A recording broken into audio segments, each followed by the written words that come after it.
shouts of joy.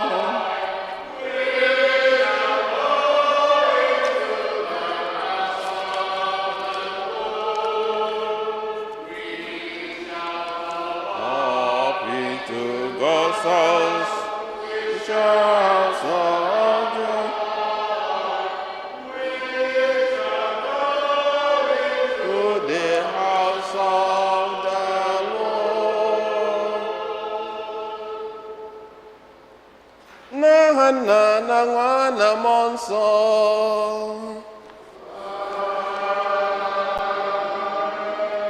Ka ngọzi nke onye nwe anyị Jesu Kristi, n'ịhụnanya nke Chukwu Nna, n'ịdịkọ n'otu nke Mmụọ Nsọ na-enye, dịrị unu niile.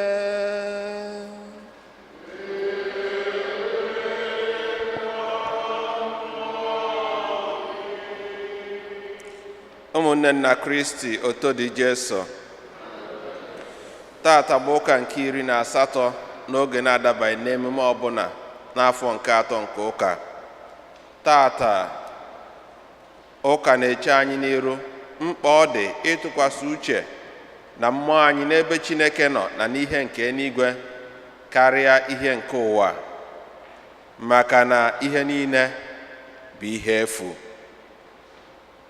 Kedu uru ọ ga-abara mmadụ ma o ritecha ụwa niile na erere na mkpụrụ obi ya efunarị ya?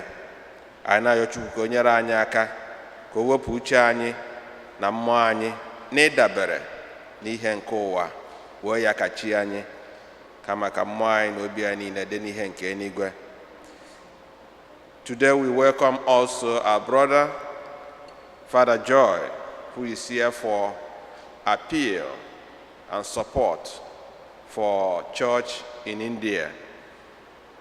Onye maka ekele envelope ndị a, ịmara ihe iji akwado, itinye ya na envelope a iji wee kwado ha. Anyị makwazi ndị diocese anyị n'ụlọ oge ụfọdụ na-agagharịkwa yọkwa enyemaka maka ịkwado ụka. So anyị na-ayọ onye ọbụla inweta envelope, ịma na ụka ka ị na-akwado maka mgbasa ozi ọma. Anyị na-achụ aja misa na-ayọ maka ahụike na nchekwaba nke ndị parish ya niile, for the health and safety of all the parishioners. Ka anyị nata dị isi tinyezi mkpa ndị ọzọ anyị bụ n'uche, chetakwazi obodo anyị bụ Nigeria, ọ kachasị nrọpụta a na-akwadobe ka enwee ike tinye onye ga-enyere anyị aka ime ka ife dị mma. Nkata ndị ọjọọ na-akpa ka Chineke bie ha aka n'anị.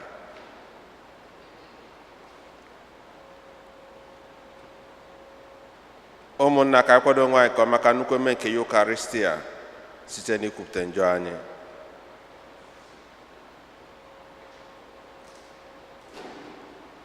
Onye bịara n'ụwa ịzọpụta ndị lụghara elogha, onye nwe anyị mee ebere.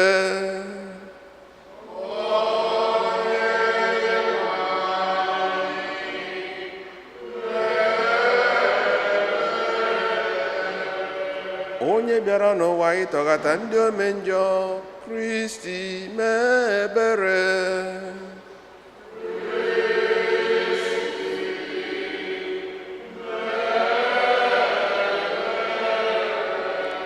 Onye nọ n'aka nri na-arịọtara anyị Chukwu arịrịọ, onye nwe anyị mee ebere.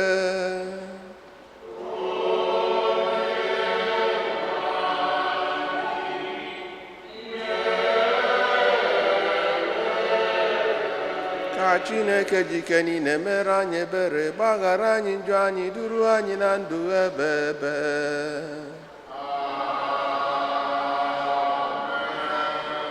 Otito dịrị Chineke n'elu kacha elu.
Ka anyị rịọ arịrịọ. Di nwenụ m, nọnyere anyị bụ ndị ezinụlọ gị. Anyị na-arịọ ka ị site na nnukwu obiọma gị na-emere anyị ihe ọma mgbe niile. Anyị na-aṅụrị na ị bụ onye ntọala na onye ndu anyị. Biko kwudosie anyị ike na amara gị, ka ị na-echekwaba anyị bụ ndị ahụ ị kwudosiri ike n'okwukwe na n'ịhụnanya gị. Site na di nwe anyị Jesu Kristi nwa gị, gịnị ya na mmụọ nsọ dị ndụ na-achị, otu Chukwu site n'ụwa ta ụwa niile. Amen. Ka anyị nọdụ anyị.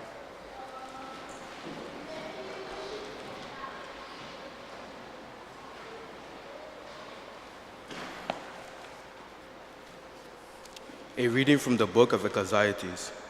Vanity of vanities, says O healeth, vanity of vanities. All things are vanity. Here is one who has labored with wisdom and knowledge and skill, and yet to another who has not labored over it. He must leave property. This also is vanity, and a great misfortune. For what profit comes to man from all the toil and anxiety of heart, with which he has labored under the sun? All his days, sorrow and grief are his occupation. Even at night, his mind is not at rest. This also is vanity. The word of the Lord. If today you hear his voice, harden not your hearts.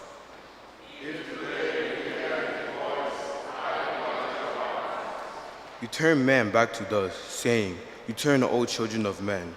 For 1,000 years in your sight are as yesterday, now that it is past, or as a watch of the night.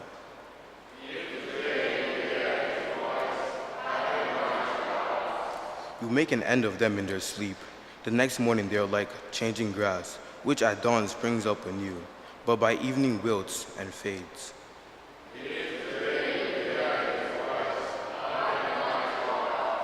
Teach us to number our days aright, that we may gain wisdom of heart.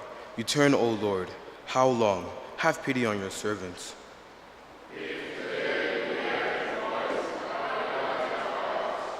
Fill us at daybreak with your kindness, that we may shout for joy and gladness all our days. And may the gracious care of the Lord, our God, be ours. Prosper the work of our hands for us. Prosper the work of our hands.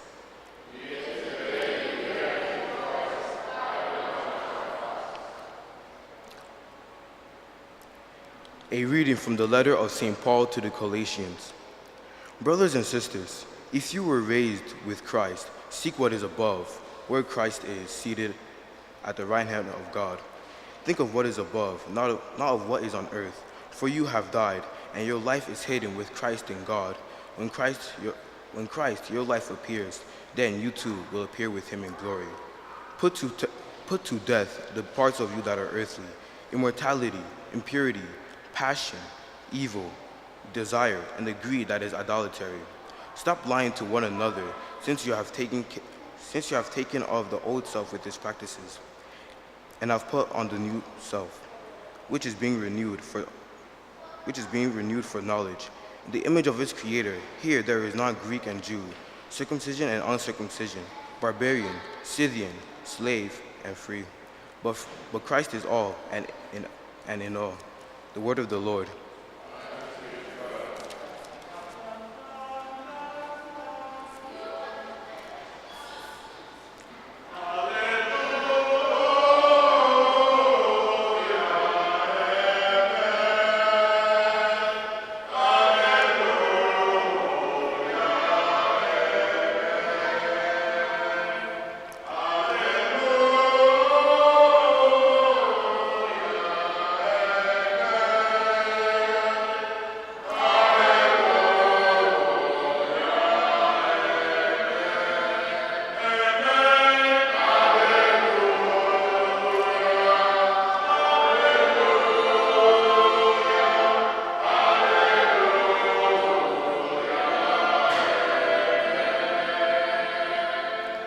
Blessed are the poor in spirit, for theirs is the kingdom of heaven.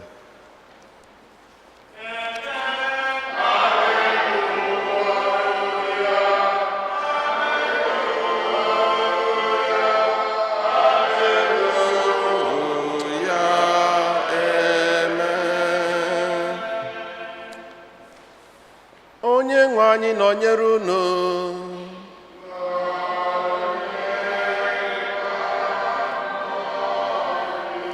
Ihe ọgụgụ nke ya si n'ozi ọma asọ nke Luku dere.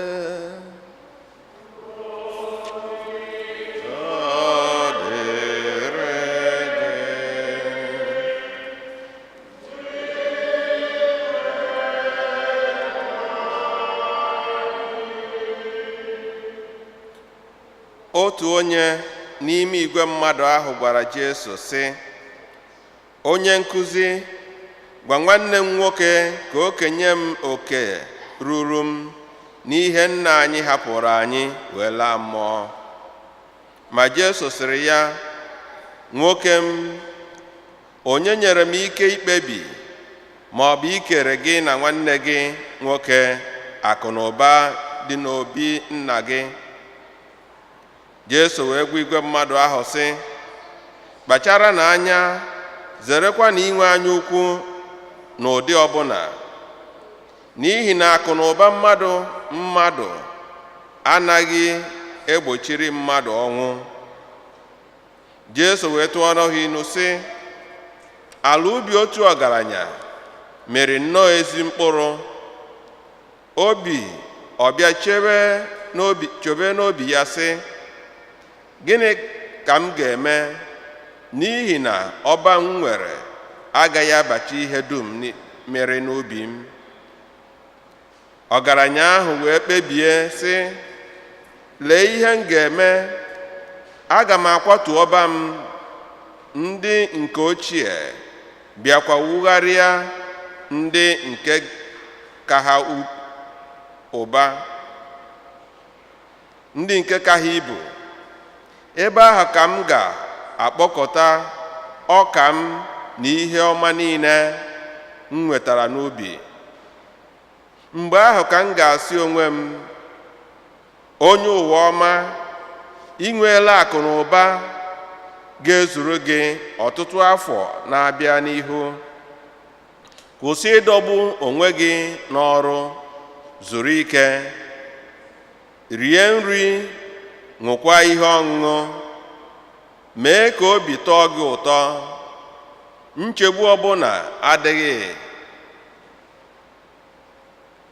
adịkwaghị nye gị. Ma Chineke sịrị ọgaranya ahụ, onye iberiibe, n'abalị taa ka m ga-anagbukwa ndụ gị ahụ m nyere gị. Akụ na ụba niile a ịkpọkọrọ, onye ga-eri ha? Otu a ka ọ ga-adịrị onye ọbụla na-akwadoro onwe ya akụ na ụba n'ụwa a, ma ghara ime onwe ya ọgaranya n'ihu Chineke. Oziọma nke oseburu ụwa.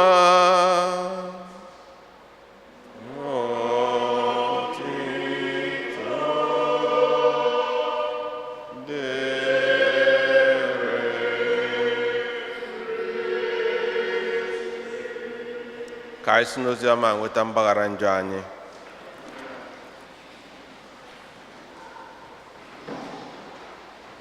Fada ga-agwazi anyị okwu Chukwu, sikwazi na ya gwa anyị maka ihe o bu n'uche wee bịa.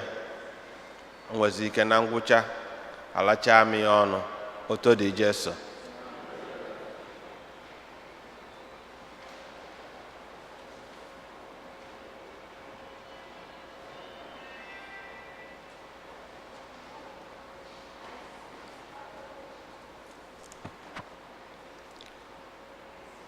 My dear sisters and brothers in Christ Jesus, we are celebrating today the 18th Sunday in Ordinary Time.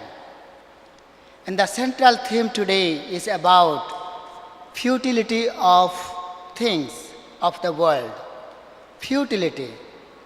Everything is vanity. Futility of wealth, futility of power, futility of position, whatever you consider very important here on earth, everything is vanity, everything is futile.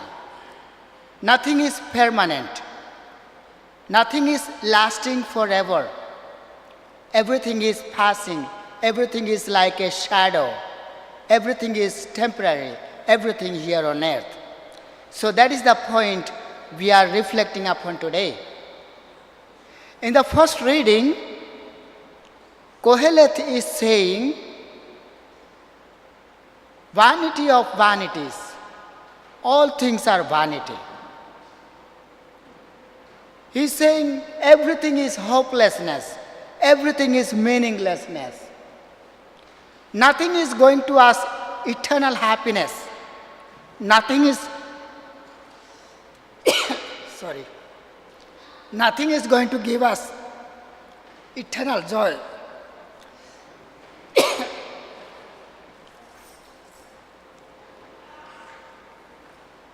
So, in the second reading, St. Paul is speaking to us. Your life is hidden in Christ. So, seek the things that are above. Think of the things, think of what is above, because everything is above. God, our Heavenly Father, Jesus Christ, Holy Spirit, all angels and saints, everything is above. So, St. Paul is speaking to us. Think of what is above, not here on earth, because everything. Oh, thank you.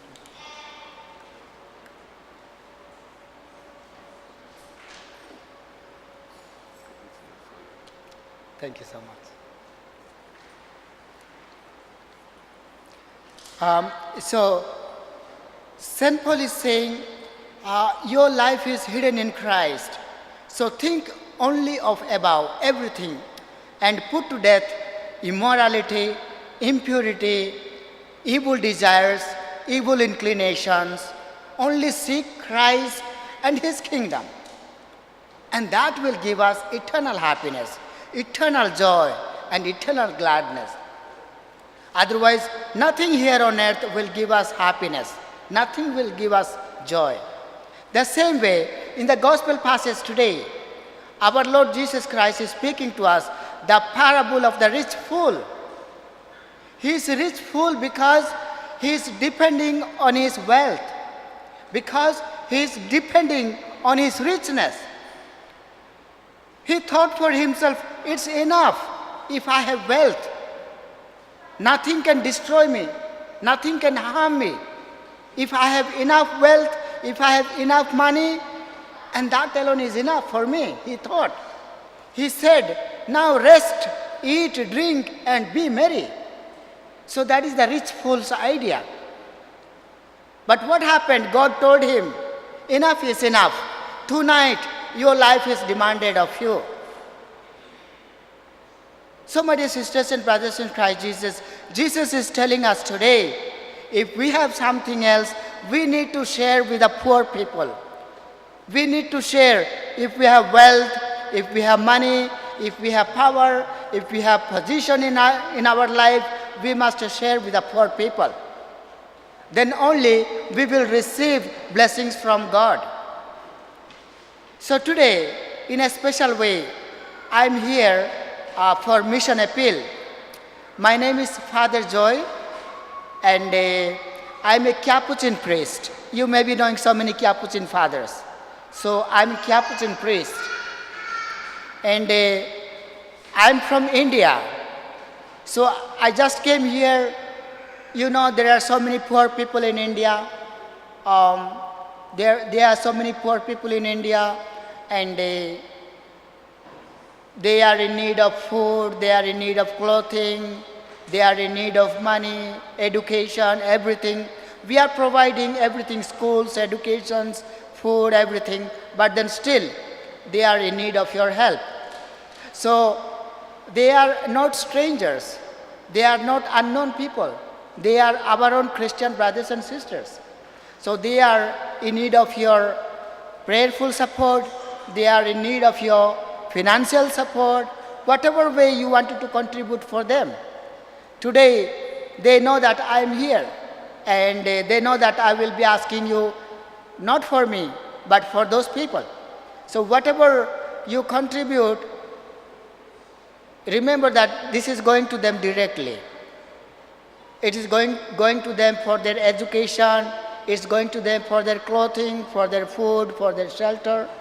So they will remember you, they will pray for you as well. So be generous. They are our own brothers and sisters. They are in need. Another thing, this is how the kingdom of God spreads. This is how the mission of God, it spreads all across the world. Because today they are in need of us, tomorrow we will be in need of them. So we grow, we help each other. We become generous, we become kind to our own brothers and sisters in their need. So in a special way today, I request you, whatever way you contribute, help them, money, whatever way, and they will remember and they will pray for you, okay? And in a special way, today we pray for them also. And I know that today they are also praying for us as well. So that's how we, as brothers and sisters in the kingdom of God, we grow, we march together. And the Lord will bless you and bless everyone else, those who are, God loves the generous giver. When we help someone, God also helps us. When we are kind to others, God also is kind to us. So let's help each other and grow so that we may receive the blessings of God. In the name of the Father, and of the Son, and of the Holy Spirit.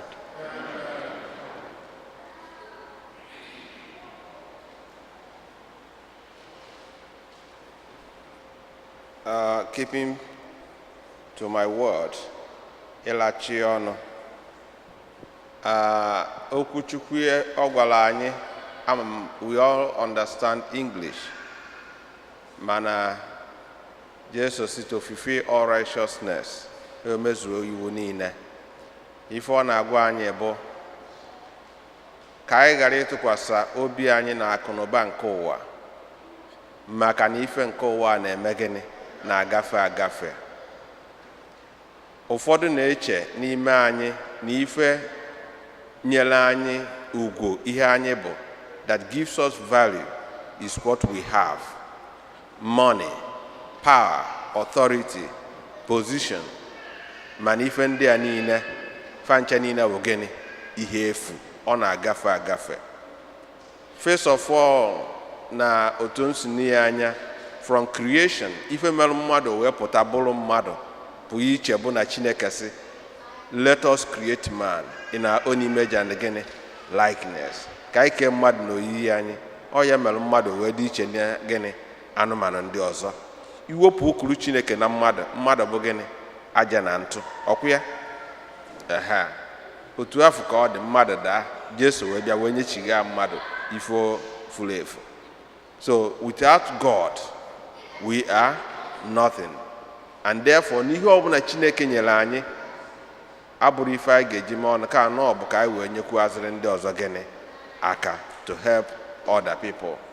So n'ihe gbakwasị okwu n'ime ya, o wee na-ayọ anyị enyemaka, support and help maka ụmụnne anyị ndị nọ na gịnị? India, ndị ife na-esiri ike, ndị enwere ụlọ, ndị enwere akwafa na-eyi, ndị afụrụ nri ha na-eri. Onye nwe asị jiri ibe mmalụ ka be gị ma gịnị? Ka be gị dị. N'ụwa taa, ọtụtụ ndị mmadụ na-agabiga a lot of things. So n'ife ọbụla, ife gbasara mission, we are all missionaries in a way. Ụfọdụ bụ missionary by going to mission. Ụdị anyị nọ n'obodo a. Ụfọdụ bụ missionary by supporting gịnị? Missionary work with gịnị? Ego fanwela ma ọ bụ ife fanwela. So wee na-aya anyị ka anyị gbasapụ aka wee nye ndị ụmụnne anyị nọ na India nkwado site na onyinye obiọma. Oto dị Jesu.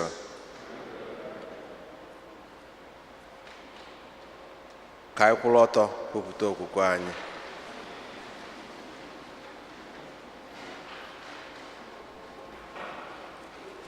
Ekwe m n'otu Chineke, nna jike niile, emere n'igwe na ala, n'ihe dum a na-ahụ anya na ndị anaghị ahụ anya, ya na otu onye nwe anyị Jesu Kristi, otu nwa Chineke mụrụ, nna mụrụ tupu ụwa atọ ụwa niile, Chukwu si na Chukwu, ihe si n'ihe, ezi Chukwu si n'ezi Chukwu, a mụrụ ya mụ eme ihe eme, ya na nna bụ otu ihe a ji bụrụ Chukwu, onye si na ya mee ihe dum, onye maka ihe anyị bụ mmadụ na maka ihe nzọpụta anyị si n'eluigwe gbadata, o were ahụ na Virgin Maria, ọ bụrụ mmadụ, abịa kpọgbuo ya n'obe n'ihi anyị n'oge ọchị Pontus Pilate, ọ taa afụfụ, ọ nwụọ, enye ya, ma o bilitere n'ụbọchị nke atọ ka akwụkwọ nsọ si kwuo, ọ rọgo n'eluigwe, nọ n'aka ndị Chukwu Nna, ma ọ ga-abịaghachi ọzọ n'ebe ya ikpe ndị dị ndụ na ndị nwụrụ anwụ ikpe.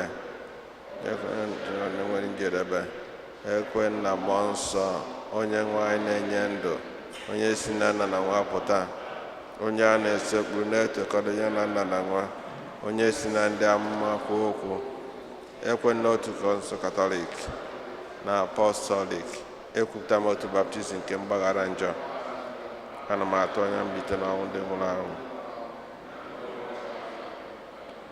Ekpere nke ndị kwenụ.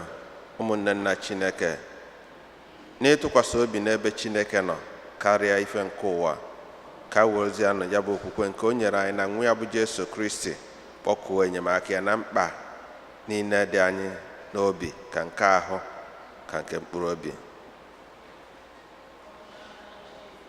Amen.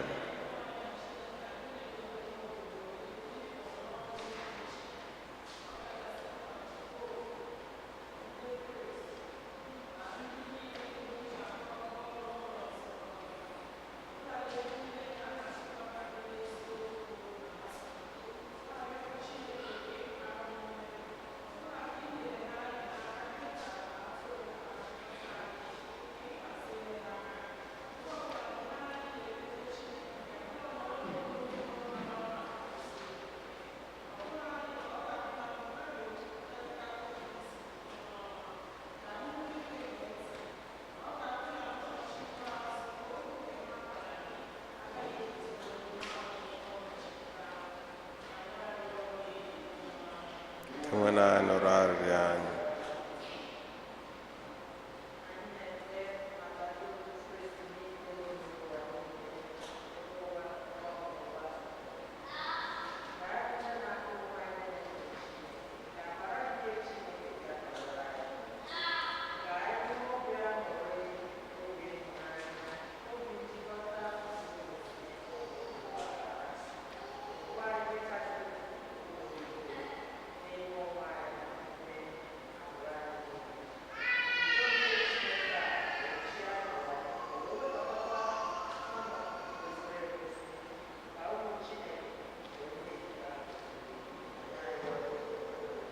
When I nụrụ arịrịọ anyị.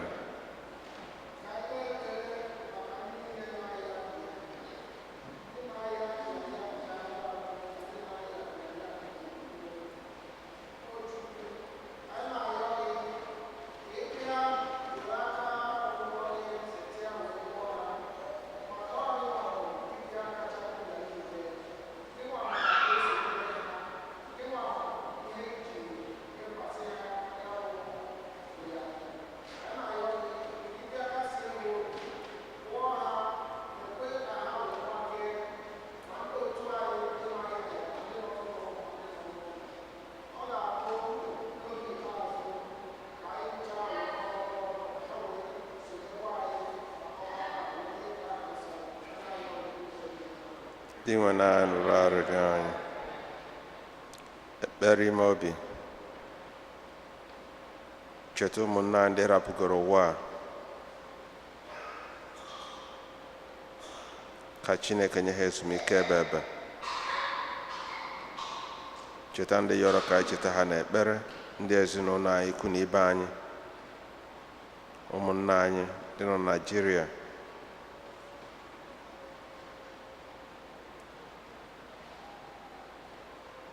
Chetakwa azụ ụmụnna anyị ndị India, ndị nwanne anyị Fada na-ayọrọ enyemaka.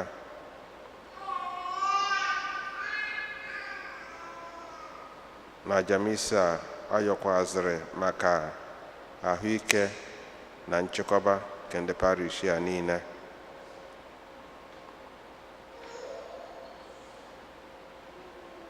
Chineke nna pụrụ ime ife niile, na ụnụ arịrịọ na ekpere nke anyị bụ ụmụ gị na-ebute n'iru gị, n'ihi obiọma gị mere anyị ihe niile nke anyị ji ume a na-arịọ site na Kristi dị nwe anyị. Amen.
Yọbanụ ụmụnna m ka aja mụ na unu na-achụrụ ego asọ Chineke dike niile nara nụ onye nwanyị nara aja n'aka anyị maka ote na-ebe afọ ya maka ọdịmma nke anyị dị asọ.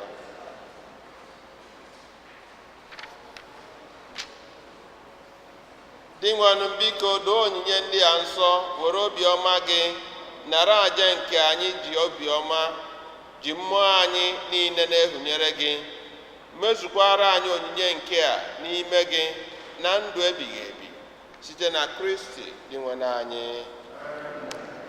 Onye nwe anyị nọnyere unu, welite na obi enu ka anyị nyere ndị nwe Chukwu anyị ekene. O kwesịrị ezi eburugo eziri ezi bara uru na-azọ ndụ na anyị ga-enye gị ekene oge niile na ebe niile. O nna dị nsọ Chineke dị ike niile edo ụwa atọ ụwa site na Kristi dị nwe anyị, onye sitere n'obe ya na mbilite na ọnwụ ya zọpụta anyị na njọ na ọnwụ ebe ebe, sitekwa na ya kpọbata anyị n'ọkwa dị otito nke anyị ji bụrụ agbụrụ ahọtara ahọta, ndị nchụaja nọ n'ọkwa eze mba dị nsọ ndị Chineke nwetara onwe ya, ka anyị bụ ndị si n'ọchịchị kpọbata n'ihe nke gị dị ebube, na-ekwupụta aka ọrụ gị n'ụwa niile. N'ihi nke a anyị na-eso igwe ndị ọma niile nke eluigwe na-eto ebugo oge niile n'ukwe na-asị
ezi ezie sọ gị na-edo ihe dum nsọ.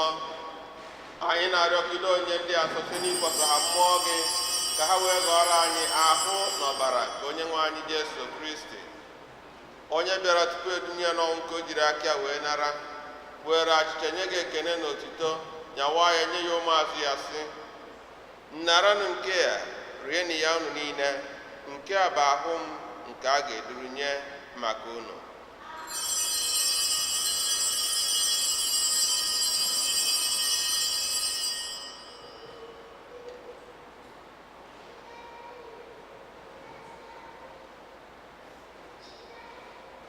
Otu akwa ka o si mee mgbe ha richara ndị anyasị, o buru iko mmanya nyekwa gị ekene na otito, bunye ya ụmụazụ ya sị, nnaranụ nke a, ṅụọnụ ya unu niile, nke a bụ iko nke ọbara m, nke ọgba ndụ ọhụrụ dị ebe ebe. A ga-agba ya n'ihi unu na n'ihi mmadụ niile ka e wee gbaghara njọ. Na-emenụ nke a na ncheta nke m.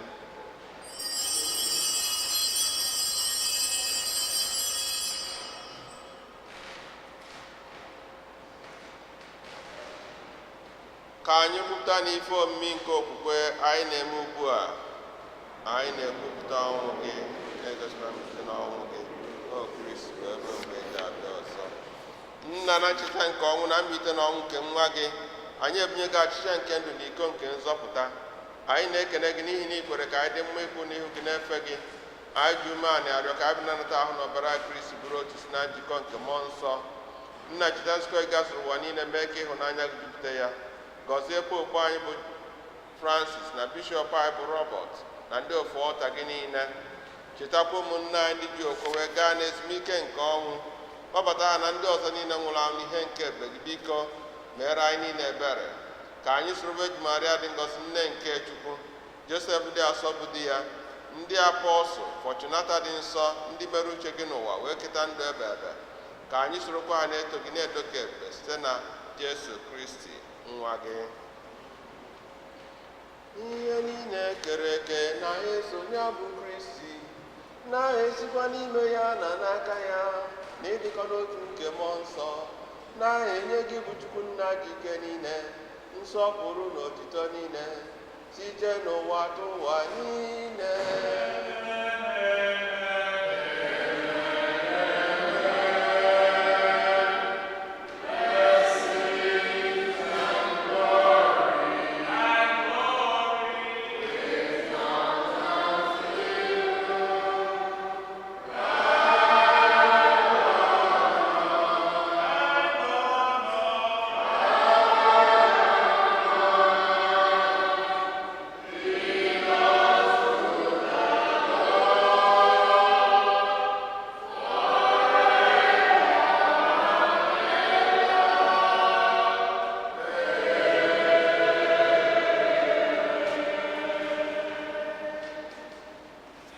Ụmụnna, ka anyị were ebere nwee nzọpụta anyị kụziri anyị ọgbakọ Chukwu Nna na anyị nọ n'eluigwe, otu duru afọ gị, ọchịchị bịa, ebujiri ụwa, ikesi mmiri n'eluigwe, na anyị taata,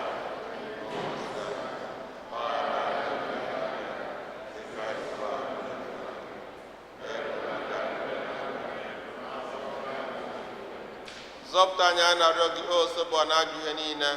Were ebere nye udo n'oge nke anyị site n'inye aka ebere gị, ka a zọpụta anyị na ndị oge niile anyị ụgba na nsogbu niile. Were njikwa dị nsọ na-atọ eme ka mbịaghachi ka zọpụta anyị Jesu Kristi, n'ihi na ọchịchị onye nwe anyị Jesu Kristi, egwa ndị apọstụl gị, udo ka nna hapụrụ n'udo nke m ka m na-enye unu. Enekwana anyị na njọ anyị, kama nekwasị anyị n'okwukwe nke nzukọ gị. Nye udo na ịdịkọ n'otu mgbe niile ka uche gị siri chọọ, gị bụ dị ndụ na-achị ebe ebe ebe ebe. Udo nke Osebụ adịrị unu mgbe niile. Nyerịta n'onwe unu ekele nke udo.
nke Chukwu na eluigwe na Jesu Kristi na-ekpochapụ njọ nke ụwa ha nwere isi ọma bụ ndị a kpọrọ ike nwa atụrụ Chineke inwenụ etoso nke ịbata n'ụlọ ma kwụrụ asọsọ na mkpụrụ obi nke adịrị.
Ka anyị rịọ arịrịọ.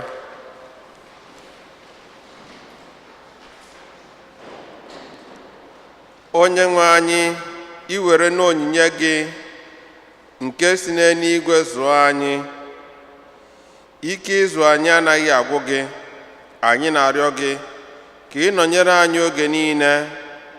Biko chekwaba anyị ka anyị were too ịnata nzọpụta ebe site na Kristi dị nwe n'anyị.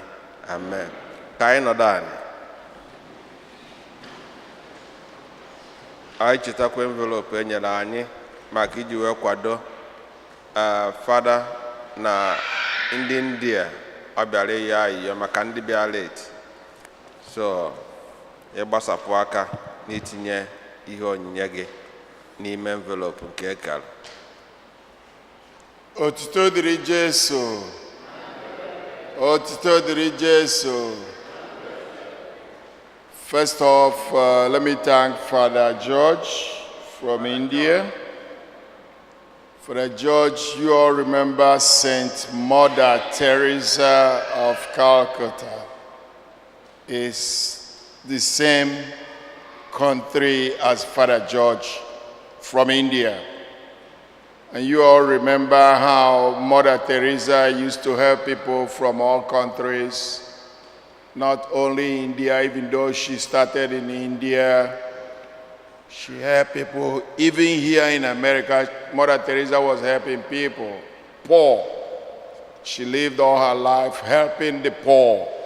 And that's exactly what Father George is trying to help the poor people. So please, this envelope, temporary white envelope I shared, if you don't have any, they can give you another one. This is about the time you put it in the basket to help the poor that Father George is advocating with his group. Please donate generously.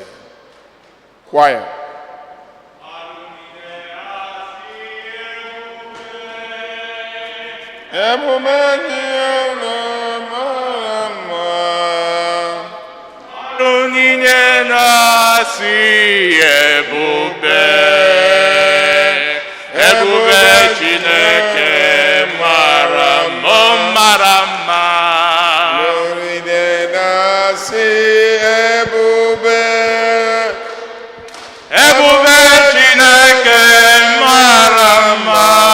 Regular second collection envelope is coming. That one later. Later, yes.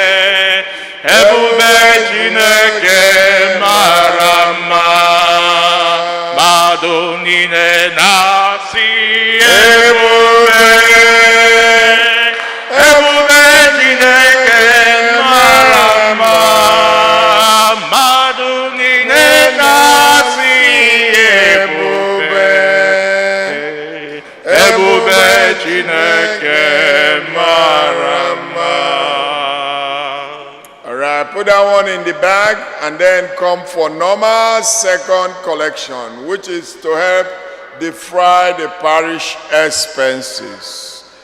The pink envelope now. Quiet. Everybody testify you are good. You are good, Jehovah, you are good. Everybody testify you are good. You are good, Jehovah, you are good. Everybody testify you are good. You are good, Jehovah, you are good. Everybody testify you are good. You are good, Jehovah, you are good. Otito diri Jesu. Otito diri Jesu. Anyị na-akọ n'ubi Chineke, ọ na-akọ n'ubi nke anyị. First off, let me thank Solomon Jr. Solomon Jr. kọlụ na aka biko nụ. Onufuna Sobon Jr. did the 2 readings by himself because the other person Abia Agumurozi. So I thank Solomon. We thank Solomon for doing the 2 readings. But I want 2 people in August to do the reading again, not 1 person. I want 2 people. The youth maths, I want 2 people. Begin now to prepare. It's the last Sunday of August. If you want the book, let me know. I give you the book to start getting ready, to start preparing. Whether you want in Igbo or you want in English, it's all good. I can go the altar service and all neighbors say na Jie Baribo. Solomon Jie Baribo ta oguchakwara ihe ogugo mekwa osha. So call me aka double. And ununa anyu nufukwa ndị choir, the children choir in the choir place. Call no haka. I wonder why the other people didn't join. Those people at the back. But and where a lady here that came to talk to us, she is doing a research on COVID hesitancy.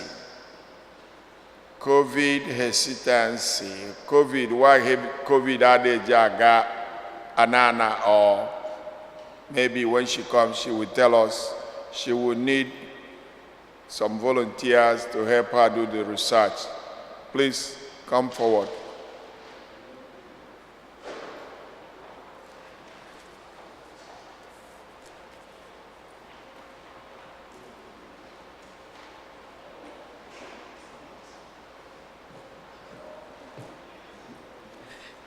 Good afternoon, everybody. Ndewo. Aha wo Comfort Ibe, Mrs. Ibe. Ebidoro na church and anyị niile ebidoro from St. Rita's. I were na this church. And you see St. Rita's baby. So I'm going to speak in English so that our children who don't actually understand will understand. So now I'm doing my doctorate degree in nursing. And my project is on assessment of hesitancy factors among immigrants. So now everybody is talking about immigrants. Nobody has said anything about Nigerian immigrants, talk less of Igbo immigrants. So I said, you know what? In Igbo, so I'm like, let us look at our own and see what is going on.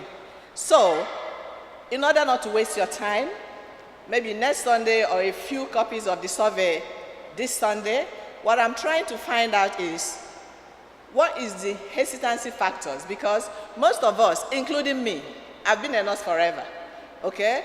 Most of us were kind of mandated to take the vaccine.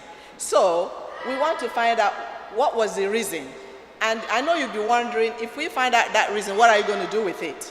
So we want to find out so that in future, because we are not going to end here. We are still going to continue our journey to Nigeria so that we'll have a better basis to tell our people and say, look at, this hesitancy is because of this, so that they will know how to put resources in order to help us. Because it's not good just saying hesitancy, hesitancy, without hearing from the perspectives of the people that you are being taken care of, that you want to take care of. So that is the reason. So please, it's going to be voluntary. I need only 20 people. You're not going to do much. It's only to just fill out the survey. I want to know what is going on so that I can present it. Okay? So in a nutshell, that is why I am here. And thank you. And I must thank, everybody, the congregation. I had to test Father Cosmos. Father Cosmos got in touch with my brother, Mr. Nweke, and our new father that I just met today. Everybody is welcoming, and this is my family. I know almost everybody here, from Dr. Mozo to Namuku, Mr. Uwekwe or Dr. Na. I know everybody here, so I'm not a stranger. It's true that we live in Staten Island, but there's no place like home when it comes like this. So I want us to stay relevant, and I want us to be represented in the face of the world, because we don't know where this project is going to end, but that's why I am here. And thank you, and God bless each and every one of you.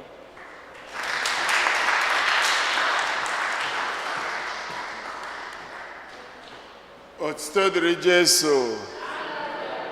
Kids, come out for your blessing.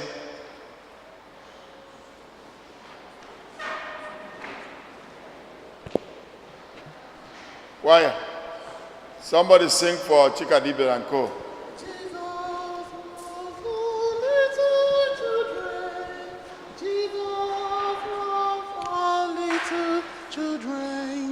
Jesus loves all little children. Jesus loves them all. One little child, two little children, three little children, four little children, five little children, six little children. Jesus loves them all. Enyemaka dị n'afọ Onyenwe anyị. Ọsọbụrụ anụrụ arịrịọ anyị. Onyenwe anyị nọnyere unu. Chineke nna pụrụ ime ife nna anyị ekene gị n'ọgọ gị n'afọ ọma gị n'ebe anyị nọ. N'ụzọ pụrụ iche ka anyị na-enye gị ekene n'isi ụmụaka na ndị yutu anyị. Dị nwe na Jesu Kristi kwụsịrị rapụ ụmụaka ka abịakwute maka na alaeze eluigwe bụ nke ndị dị ka ha. Anyị na-eche ha n'iru gị ugbu a, wee na-ayị amara na ngọzi gị n'isi ha n'otu n'otu. Gbatịa aka gị dị nsọ ka ị gọzie ha, gọzie ezinụlọ ha, nne na nna ha, ụmụnne ha, gọzie mbọ niile ha na-agba ndị na-agụ akwụkwọ ka ha nwee ike na-aga n'iru na-eme ọfụma, bụrụ ụmụaka eji eme atụ n'ọdịnihu. Wepụrụ ha ajọ mmụọ, wepụrụ ha ajọ mmadụ, nye ha amamihe gị dịka i nyere eze Solomọn, iji wee na-alụsi ọrụ ike dịka o si kwesị ndị bụ ụmụaka na ezinụlọ ha dị iche iche na ebe ha na-agụ akwụkwọ maọbụ ebe ha na-alụ ọrụ. Nyekwazị ha obi umeala iji wee na-asọpụrụ na-erubere nne na nna ha isi. Onye nwe Chineke, nye ha mmụọ nke gị iji wee na-edobe iwu gị na-efe gị ọfụma, ka ọ ga-abụ mgbe ha gbasikwazịrị ọsọ ndụ n'ụwa ka ha nwekwazị ike fụ gị eru na eru na alaeze gị site na Kristi dị nwe anyị. Amen. Ka Chineke dikene gọzie, chekwa ma nọnyere unu mgbe niile, Nna na Nwa na Mmụọ Nsọ. Amen. Udo dịrị unu.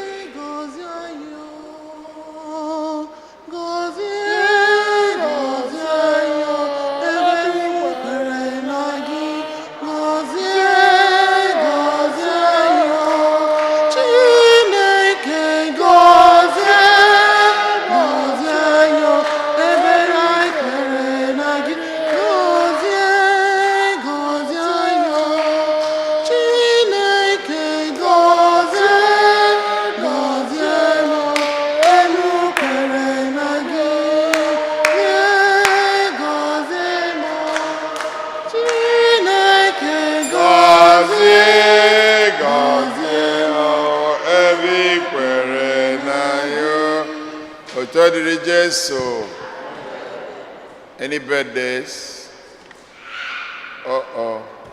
Birthday here, Solomon. May the blessings of the Lord be upon you. We bless you in the name of the Lord. May the blessings of the Lord be upon you. We bless you in the name of the Lord. Happy birthday! Happy birthday to you.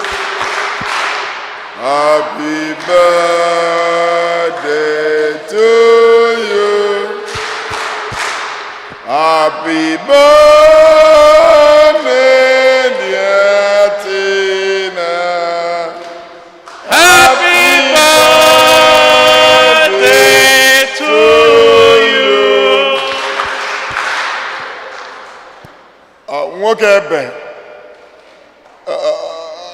mana nke nwunye gị ga-esupasidizi nke ụmụazị ewere ebe a na-eje shọn parking lot ọkwa gbanye dis any anniversary otuto dịrị Jesu, otuto dịrị Jesu. Once more, Father, thank you for coming, and when you go in peace. Ndị birthday bịa ka efe unu mmiri nsọ. Birthday. Ndị birthday bịa ka efe unu mmiri nsọ. Come forward for blessing.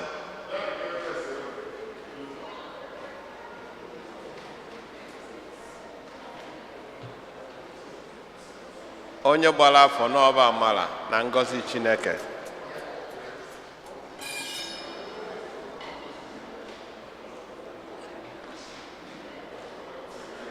Enyemaka dị n'afọ onye nwe anyị. Onye nwe anyị nọnyere unu. Chineke nna pụrụ ime ife niile, anyị ekene gị maka onyinye nke ndụ n'ụzọ pụrụ iche ka anyị na-ekene gị maka onyinye nke ndụ inyere ụmụnna anyị ndị nọ n'uru gị ugbu a wee na-echeta izu ụka ma ọ bụ ụbọchị taa dịka ụbọchị ọmụmụfa. Anyị na-ayọ ka ị gọzie ha, gọzie ndụ inyere ha, bawanyere ha ndụ n'elu ndụ, aga n'ihu n'elu aga n'ihu, nyekwazi ha ihe akụ aka ihe enwenwe iji na-eneta ndụ inyere ha anya. N'ụzọ pụrụ iche ka anyị na-ayọ ka inye ha ngọzi gị, onye nwe Chineke, ka ha were ndụ a wee fee gị ọfụma n'ụwa a. Chekwaba ha n'aka ajọ mmụọ, chekwaba n'aka ajọ mmadụ, mekwazi mgbe ha gbasa ọsọ ndụ n'ụwa a ka fafụkwazi gị iru na iru na anyị eze gị si na Kristi dị nwe anyị. Amen. Ka Chineke jike niile gọzie, chekwaba unu, nọnyere unu mgbe niile, Nna na Nwa na Mmụọ Nsọ. Amen.